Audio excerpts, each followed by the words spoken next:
Rolling. Rolling. This is the art show, episode 2, the long episode 2, take 1. And you ready, guys? Loosen up, Simon. Loosen up. Oh, come on. All right, big smiles and action. All right, boys. You ready for a challenge? Yeah, lay it on us. What is it? All right. You guys know I'm an amateur artist. I love everything to do with art. Well, I called Desmond and got him in on this. And we're going to take some raw ingredients, and I need to have a composed, great dinner party. I need some delicious wine. I want some art, and I think I'll do the food this time. Deal. It's probably good. Sound good? All right, you got to see what I have. David, bring in this fish. This is basically a 12-pound salmon, which we won't need all of it, but meets the farmer's market. So we have some pea shoots and lemon and fennel, and we're making a little pea stew, a little light vegetable soup. It's a very artsy kind of feel to it, and I'm going to make a nice pear tart for dessert. So I need for everybody to kind of culminate and wind up in one spot. Now I know the big fish is not your giant reveal, your little secret thing. You're not ready for that yet. You just wait. You'll get that eventually. I need a fridge. You know where the fridge is. So, David, can you take about 8 healthy portions? Because I got a good plan for this. All right. Deboned and it's slightly pounded out. Yep. Fish is as big as you. So, we ready for that challenge? I'm up for the challenge. I like the color of the vegetables and the fish, and the soup sounds good. I think I need to get down to Desmond's and check out his studio, see what he's got. I mean, I thought still life. You know, when these ingredients kind of came up, I just thought still life. So, all right, you find out how he is. We'll drink and cook and get this stuff figured out. I hate to leave, but I'm on my way. All right, thanks. See you. All right, so we better start with the soup. Better start with the alcohol. Alcohol first. And what I'm thinking is, I was thinking a nice light soup like pea stew, which is basically a clear soup with pesto. But we're going to make basically the stock as we go. So, and I've got some projects for you too. So, I don't doubt it. Cheers. Yeah, cheers. Hopefully our projects isn't catching another fish like that. No, you couldn't do that. All right, we'll fire up the grill. We're going to take some green onions. So you doing a theme on the food, or? No, I just kind of that light bohemian thing, I think. You know, I mean, I don't have a specific theme. What are you thinking? After that shirt, I would say Bohemian's probably the right direction. It's all bohemian, baby. I'm feeling very artistic today. You don't say. So we're going to take some onions. We're going to take some nice fresh beans. And what I like to do to kind of build up the base for the soup is saute it in some olive oil. I don't usually use some extra virgin when I saute. It's just some pure olive oil so I get the heat up. Why not extra virgin? Well, it might actually burn, or if you cook extra virgin too long, it changes the makeup of it, and it actually comes unpleasant, too viscous. So what we'll do is we'll put a little extra virgin on the top and finish it so we get it'll infuse with the flavors from the soup and be just right. So where exactly did you score that fish? Well, I've got several restaurants, buddy. I got all kinds of purveyors. That's nothing. That's a fraction. All the guys on the street corners now purveyors? Purveyors. Yeah, I bet. How many courses?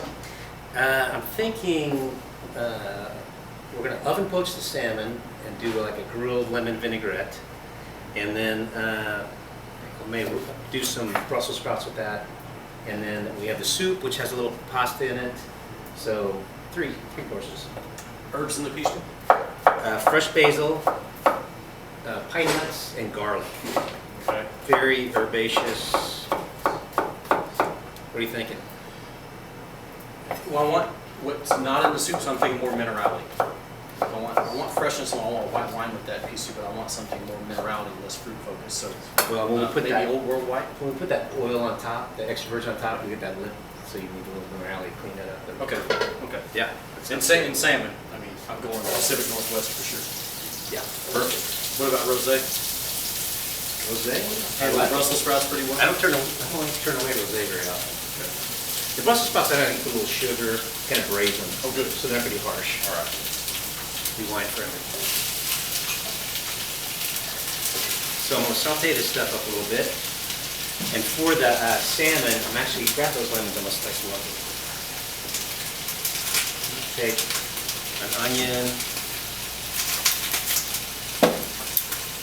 And we're gonna oven poach the salmon on top of the grilled onions and lemon, and which gives it a whole another dimension. You grab a wooden spoon out of that. As opposed to your giant wooden sticks you have back here? Yeah. Well, you never know when you're gonna need those. Yeah, I bet. And also I'm gonna season a little bit every time I put something in, so we're gonna time this. Put a little fresh ground pepper. So anyway, oven poaching, rather than taking the salmon and putting in this big cordon bouillon where when you get done, the cordon bouillon has all the flavor in it. What did you just call it? The broth you cook the salmon in normally. The broth wouldn't work. Yeah, broth wouldn't work. You know, you can use all the fancy wine terms. I'm gonna use fancy cooking terms.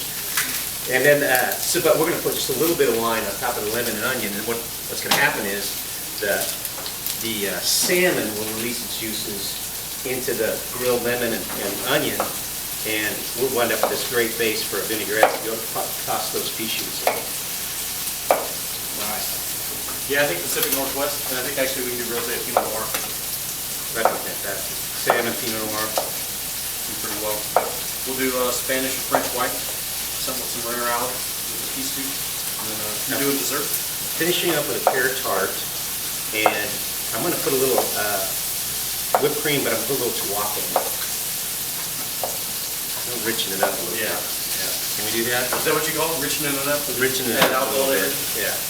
Well, I don't usually do that with fruit, but I think with pears, I think it's going to be a nice contrast, because we're pretty light and fresh on everything. When it comes to dessert, I was thinking kind of a little more sticky.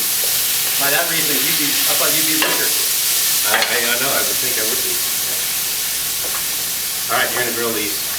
All right. I think there's carrot tongs in there too. Thought you were gonna make me use my hand. Not yet. You're not ready for that. I got some nice heirlooms that I'll throw in this. A little salt, pepper, and olive oil. You keep the big ones for you? Yeah. Same thing. A little olive oil, salt, pepper for the lemons. There's something about the grilled, and we're going to use the peels and everything.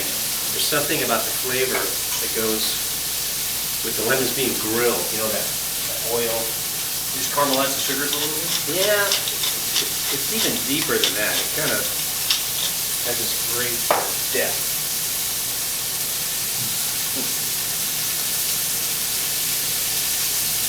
I won't even make you go outside to grill like that. I don't go outside to do it. Stop. Be good grill marks on it. So don't turn them for about another minute or so. Actually, you can throw them right back in there. All right, so next we're going to put in some red pepper.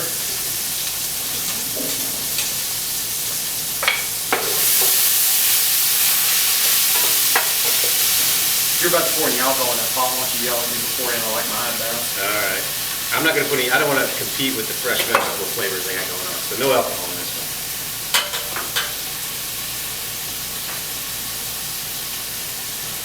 That's one of your paintings, right? It is actually. That's from a French market scene in Paris. So I took a photograph and came back and painted. And I actually didn't paint a single canvas until I was 30. I'd always read about painters, always admired them, and I kind of got busy in the business part of the restaurant, and kind of felt like I was losing some of the art part of it, and a friend of mine gave me some art classes, and I actually just studio time, and I went in and started painting. Just loved it. You could save this a lot of time and just said, I thought chefs got a lot of chicks. You realized they didn't, you decided to start painting. Yeah. That would have been easy. I know chefs never go hungry. I don't think artists can't go hungry. All right, we're going to take some little heirloom tomatoes and some Napa cabbage. Where'd you see this soup for the first time? This is actually classic. And, you know, it fits so well that I started putting it back in my repertoire after going to farmer's market. It's so easy just to go to the farmer's market to see all these great things. This handles any vegetables? I mean, just about any, it just depends, you know, you want to, you put everything in kind of in the order it takes to cook, so it makes it very, very shopping list friendly. You know you're going to saute a bunch of vegetables. You want to make sure you season as you go. Like every time I added that Chinese spinach, I visualize what it takes to season that. I just put seasonings for that. I added the cabbage, I gotta add. Every time I add something, I season just for what I'm throwing in. Never season just at the end? No, because then you just get salt and pepper. If you season as you go, you kind of get the flavors of what you're putting in there. It's science. Don't worry your head about it. You act like I actually listen to what you say. Oh, I know you do. I've seen your Facebook posts. Take credit for my dishes. That's my avatar, actually. These smell good already, huh? It is. It is. All right. We'll be patient. Yeah, I'm always patient. It's one of my strong suits. Nice heirloom tomatoes.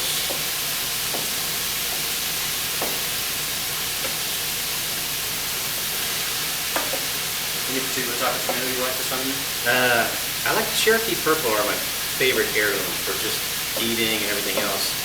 Although for cooking, a lot of the more denser tomatoes usually work out a little better. That's what I love. This is Cherokee Purple. Looks good. That's right. I'll take a drinking break. Good idea.